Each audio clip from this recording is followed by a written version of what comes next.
Okay, bye.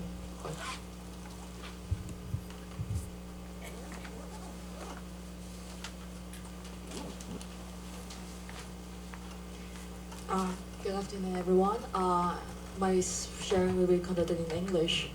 And before everything begins, I just want to make you a note that this is actually my thesis proposal, so a lot of things are absent, and I'm looking forward to hearing all your feedbacks and especially feedbacks from our lovely classmates from different countries. Okay, so let's begin. So as I've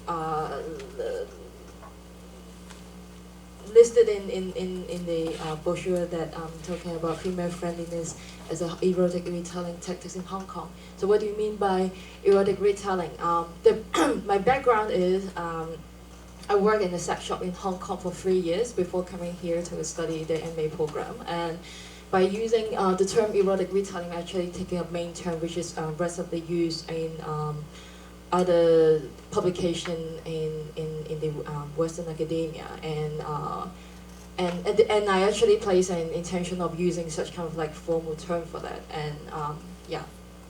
So the idea of female friendliness and comes from the shop which is founded in the US in 1970s, and after 30 years is more obvious to be found in Hong Kong. The company believed that the colonial history of Hong Kong fostered the so-called the East and West ideology in the city. And my project extends the ideological frame and investigates how colonialism and the free market policy influence people in Hong Kong in comprehending consumption of pleasure commodity, as well as a kind of middle-class expression of taste. Moreover, my project argues that the female-friendly ideology is effectively and ostensibly understood as a kind of Western feminist liberation and empowering movement. So the business model is not simply a capitalist and consumerist act or response, but more probably or possibly a response to the anti-obscenity law in Hong Kong. And more importantly, I'm going to talk about the issue of making sexuality respectable. So as a quick and put everything into a 12-minute frame, so I'm just illustrating some references which is like appeared in a year or two, and the problem statement or problematics of my thesis, as well as a brief picture of my chapter layout and methodology. So the methodology part, I'm not going to illustrate like a whole list for you, but just in case you're interested, just let me know and I will talk to you privately. So these are the two banners that which exist within 5 years. In 2016, a sex product brand launched a project named Orgasm Sound Library, which collects anonymous uploads of orgasm voice recordings, regardless of gender and target audience. So it's a blend of like aesthetics and artistic presentation, because it represents sound in more like a visual form, in forms of like graphic, vibrational presentation. So it doesn't come with any like human image. It doesn't come with any human presentation of genitalia. And moreover, 3 years later, in 2019, the 22-year-old Stanford University Celia, who is the sister of the CEO of Snapchat, is launching a website that will be home to audio and text-based porn. As you can see here in the bottom of the slide, you can see like tell, read, and listen. So when you click read, you only read like erotica, like text-only form, and listen when you click the button listen, then you can only listen to like recordings, which I'm not sure it is uploaded anonymously, but you can only listen to stuff which is close to erotica. And she emphasized that it comes with no visual content and will be specifically designed for women. From app-controlled sex toys to virtually realistic remote-controlled masturbation cups and to sex dolls, the $13 billion sex tech industry has recently moved on to the stage of gender-oriented sexual preferences. There has been an influx of sex tech companies geared towards women. companies such as Unbound and Dan Brothers, they produce sex products for female pleasure. But how does, as a quote here, less gross ideology become one of the indicators of the female friendliness? And how does visuality of sex-related service contribute to the so-called gross discourse, which is closely related to obscenity and indecency? So here I'm showing you an image of a recent invented toy called Ose, and there's a story behind this one happened early this year. In January 2019, a team of female designers and engineers competed in CES, the largest consumer electronics show in the world, and went so close to getting the award. Their design was criticized immoral, obscene, indecent, and profane, and which violated the principle of the award. 4 months later, recently happened in last week, the authority announced that it was re-awarded this product, which is designed by Laura Di Carlo, and saying that in a press release that CTA, the authority, did not handle this award properly. So here comes a question. While we are expecting a high-tech and effective toy design, I leave you all a question. Are sex toys obscene or indecent, or things related to sex obscene and indecent? As you can see, it doesn't show any skin tone or any sort of trace of human genitalia. You can if you want, insist in relating this one with sort of obscenity and indecency, you can only relate it with the shape of it, which would be actually quite far from comparing with the human genitalia. So the recent research and publication related to design and aesthetic analysis of sex toys have been published within these 5 years. And in 2018, it comes with books illustrating how to research sex toys and sex toy designs in the book on the left. And in 2019, a friend of mine is publicizing a chapter in this design culture. As you can see, the analysis of sex toy design is getting more popular in the aspects of and just sexuality, design, visual culture, and sociology. People who work in the sex toy or sex product industry are contributing to a platform to observe sex as a stigmatized topic in society. A master's student in Taiwan wrote her thesis about her ethnographic observation of working in a sex shop in Taiwan. In her thesis, sex shops serve as a spatial medium, which here I highlight it as a public medium, to observe the dynamic and tension of sex-related phenomena. In my thesis project, I would like to fully utilize shops of such kind of nature and evaluate how law and order sees sex compared to people who live under the legal system like that. So you can see, I just did a translation from her paragraph. You may wonder why I quote from a piece of master's thesis. Despite some master's theses from marketing and human sexuality fields in Taiwan released within a decade, comprehensive and public research of sex shopping is scarce in Asian academic arena. According to the search result within the keyword 情趣 or 情趣, which means sexual pleasure or sensual pleasure, or sex toy on the Taiwan National Digital Library of Theses and Dissertations in late March this year, after eliminating irrelevant results, only 11 master thesis entries were found. Now some of you may wonder, so what about Japan and Thailand, which are commonly known as two countries for their sex-related entertainment and trade? Up till last weekend, zero result was found from the thesis and dissertation databases from major universities in Bangkok, such as Chulalongkorn and Thammasat, and those in Japan. Here I leave you another question. While I was looking up from another academic databases in Asia, I actually think of whether I should only use sex toys as the main keywords. I'm not sure whether it's like a sort of commonly used or understood phrase or term in the English language context, or should I use other terms to look for the similar category in the Asian arena? Asian academic arena. And these are the names that are commonly found in the Western academia, with observation of the brand names like Harmony and Summers, Copoderma, and Sh in the UK, and Good Vibration, which is what they say the founder of the woman-oriented section. Here I want to bring you a keyword of respectability. As a quick note for my literature reading, as well as development of the problematic of this thesis project, I would like to use the phrase commodification of orgasmic pleasure in a respectable and pretty way. And in Cantonese words, 靚嘅高潮愉悅行銷, or in Mandarin, 漂亮的高潮愉悅行銷, where the adjective 靚 or 漂亮 means beauty and aesthetics.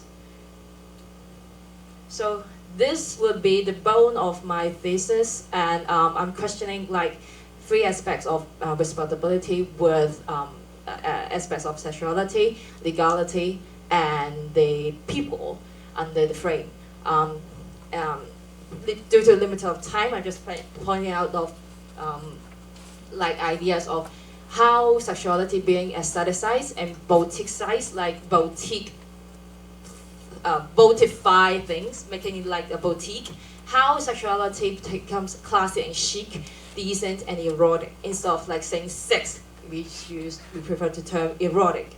And in speaking of like sexuality in a legal sense, how the change of the visuality and text make sexuality legitimate? Is it a tactic taken by the insiders of the industry as a self-protective measure in order to avoid taking like legal risks?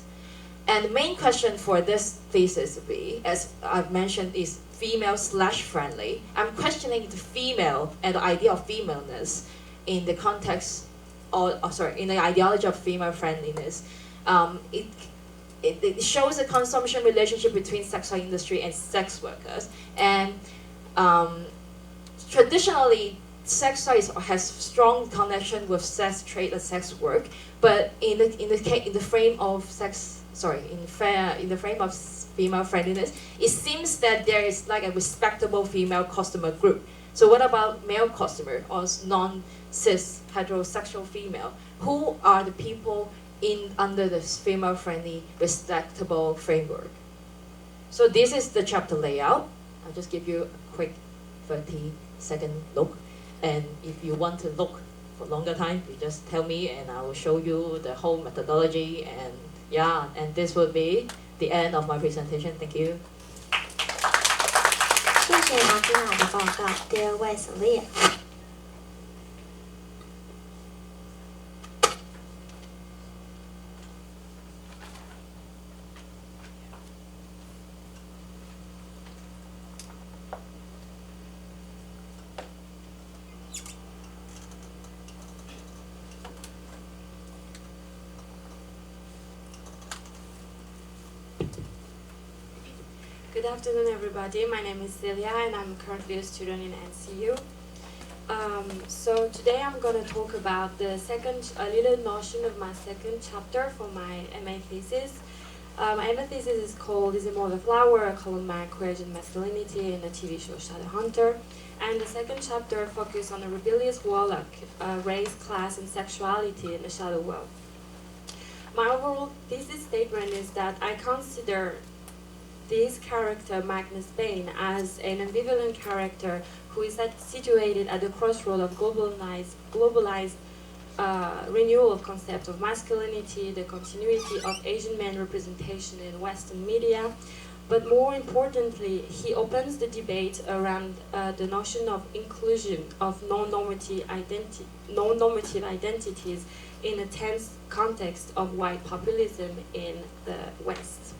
That is why I want to talk about populism today, and I want to propose you to read populism in this TV show. So as a quick review, Magnus Bane is a fictional character created by Cassandra Clare in her young adult fantasy, the Mortal Instruments series, but for the purpose of my study, I focus more on the TV show adaptation.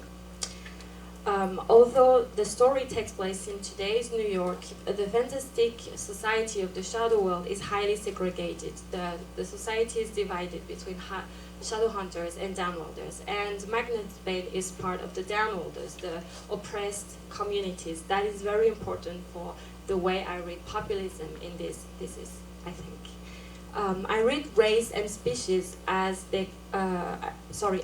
race and species are intertwined in this series because the hegemonic power uses the same racial parameters that we may be more familiar with in our world to judge and categorize downworlders into a homogeneous group of racialized others.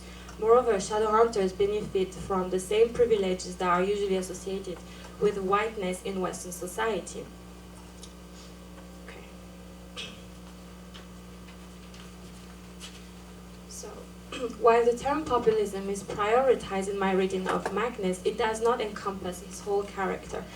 As we shall see, populism's fixed definition is rather hard, not to say impossible to grasp. Yet at the structural level, Magnus Bane's ambiguous and contradictory relation to conformity tends to resemble certain notion of the concept of populism. The fantastic world of Shadowhunter, although merged within the US setting, is not inscribed in the reader's world, in the reader's social and political reality, but it is not completely estranged either. Race, social hierarchy, and political extremism are not necessarily identical with the conflict happening in the primary world, but it may have some resonance with the second world. In this presentation, I oppose Magnus Bane to the antagonist of the series called Valentine Morgenstern, and I understand them as being on the two ends of the spectrum. I will go that at the last part of my studies. So I started with Laclau's ungraspable and ambivalent populism. In his book on populist reason, Laclau analyzes the way collective identities are formed and highlights the fact that the very ambiguity of populism comes from its unclearness, its non-precise definition, because it reflects the social reality as such. The notion of populism stands for a form of political discourse rather than a specific allegiance to a class ideology or kind of society. It is in following this argument that Laclau considers populism as a way to construct mass unity because it transcends the different political party ideologies and it can be used by both the right and the left. Laclau also utilizes the notion of accumulation of unsatisfied requests and the gap between the people and the power to talk about the way mass identity are formed. He also used the historian Rude's work to discuss that the regrouping of people in order to destroy an enemy can be considered in terms of racial politics. While populism has been rising, and although the election of Donald Trump tends to normalize it, the racial dimension of the national populism in the US is not inherent to Trump's ideology. Rather, as Kaz Moody expresses, a combination of populism with anti-immigrant nativism and authoritarianism has been conveyed by the right and far-right-wing political discourse since the 90s in Europe. The rise of white populism in the US is even more relevant because the shadow world is inscribed in it.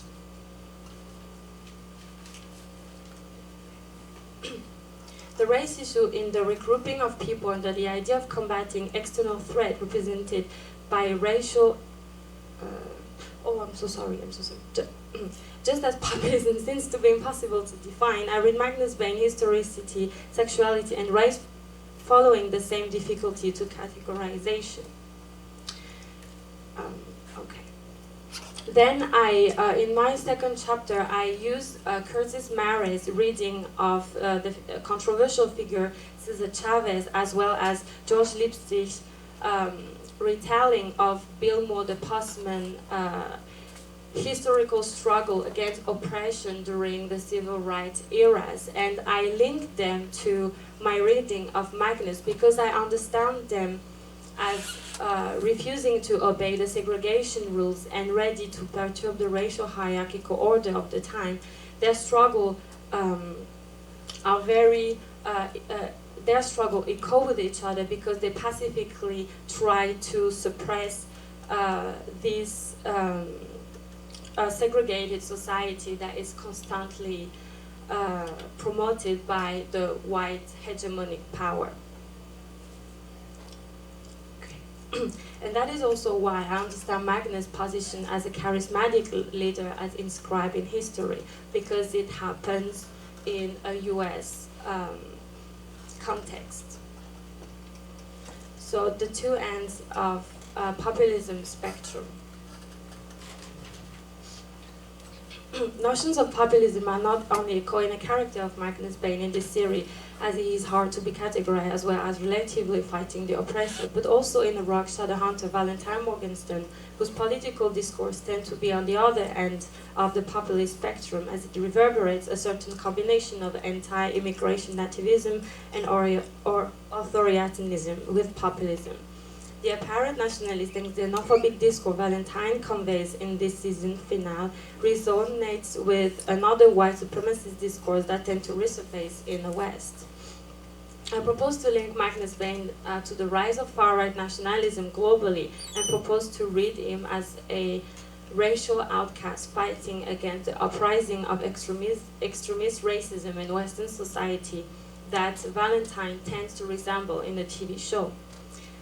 This antagonist character is more determined than ever to eradicate the downward threat from the earth and create an army to spread his hateful speech. And his speech is very, I think he's very echoing what we can see today with white supremacist movement, as he said, pledge me your loyalty, together we can preserve our race and rid the world of the demons who plague it.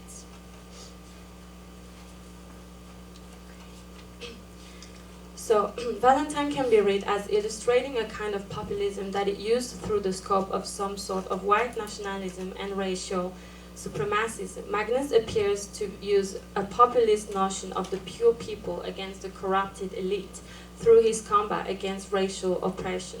Magnus is not an absolute character, of course, and he deals with contradiction. I don't really have time to go really into detail with why I think his homonormativity can be a sort of categorization. So I will just stay on the populist notion. Yes. Okay. Valentine and Magnus both rally people to their cause. By doing so, they appear to be able to construct some mass unity and identity situated at the two extreme poles of the polarized society of the fictional world Shadowhunters. Magnus embodies notions of populism because he understands and takes actions to fill out the unsatisfied requests of the oppressed community. His ambivalences and contradictions render him a complex character, hard to define, yet he can be used to serve a certain political position. His multifaceted personality enables him to open a discussion on the complex ongoing issues of racial supremacism, nationalism, and populism in the neoliberal societies of the reader's world. So I read them both as being populist, charismatic, as embodying populist notion, because they are two charismatic leaders who rally people to convey two different messages, while Magnus Bain is this kind of racial outcast, this brown subject who keeps being oppressed for his sexuality, his racial origin, and his class. Valentines also rally people who already have hold this white privilege and try to keep those privileges and demonize others who they consider as threats. So this is only my reading of those two characters. I know that populism is a very complex notion, and so this is only my reading of it. Thank you.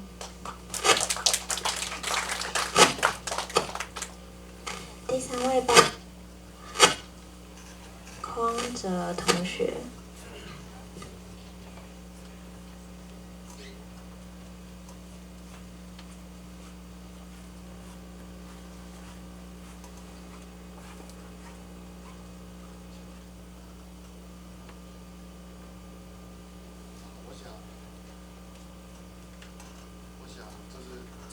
整体来讲会比较好，对我来说好像。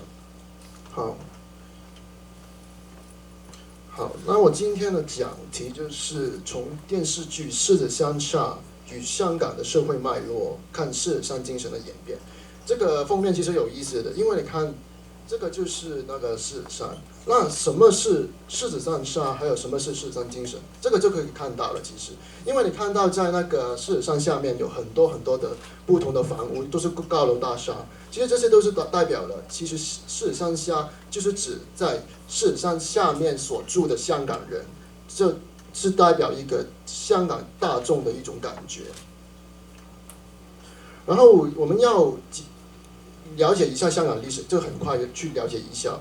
这个是我们的一个时间线，你看到我的时间线其实有一个特定的一种摆放的方式，因为你看到我讲香港的历史不是只放香港，也有放中国的，因为我觉得虽然香港是一个作为英国的一个殖民地，但它同时跟中国的历史有一个纠缠的关系，所以我们可以看一下。特别应该留意的是，那个1966到1967年，我们好像以为香港与中国的文化大革命没有关系，但我要说，香港的6·7暴动跟中国的文化大革命其实有很多的关系，所以我们会看到香港的一种殖民地的变化跟中国的因素的一种纠缠。然后我们看到1984年的 Sino-British Declaration， 就是那个中英朝签，就是戴佐尔夫人跟邓小平对于香港的未来，就是回归这件事情，97年的回归这件事情，有一个所谓的辩论。但我们要注意到，在80年这个时间里面，香港人其实是并没有参与到这个讨论里面的，所以我们可以看到香港人在香港命运的一种决定是确息的。然后在90年之后，我们知道有6·4事件，就是在6·4事件里面，香港人的身份又再一次跟中国人的身份纠缠，因为香港人每一年到今年是6·4事件30周年，我们每一年都会在维多利亚公园里面，就是在我们的一个地方去有一个集会，那个集会就是去纪念一些在89年里死掉的一些中国的学生。然后到2014年，就是我们有这个雨伞运动，然后雨伞运动又是一个香港人身份跟中国人身份的一种 negotiation， 就是协商跟一种挑战，因为我们开始觉得我们是香港人而不是中国人，就是有一种历史上的一种辩论的状态在里面。好，然后为什么我会探讨这个狮子山下跟狮子山精神呢？因为我看其实很有趣，他们比如说那个狮子山下的建制，他说狮子山下与狮子山精神的关系如何，其实我也不清楚。我最初的只是希望去反映我的民生的关系，因为在1970年代，香港人的住屋的环境不是太好，所以大家都会觉得应该要表现一下，向那个政府表现一下香港人的生活是非常困难的。所以我们作为一个有良性的一个建制，在一个电视节目里面应该要反映这个现实。然后第二个也是很有趣的，现实很复杂，通常讲精神就很简化，所以我们平常了解一个典型化的一种狮子山精神，会认为我们是先有狮子山下这个电视节目，才有这个狮子山精神。但我在这个论文里面就尝试要解读一下，是不是这么一个直线的关系了，还是他们其实有互相建构的一个关系呢？会不会之后的狮子山下有一种对狮子山精神的了解，然后再反过来去建构这个狮子山下？好，然后我们会看到为什么要谈这个呢？其实有一个重点，就是我们发现，就是通常在香港最繁荣最好的时候，我们都不会谈狮子山精神。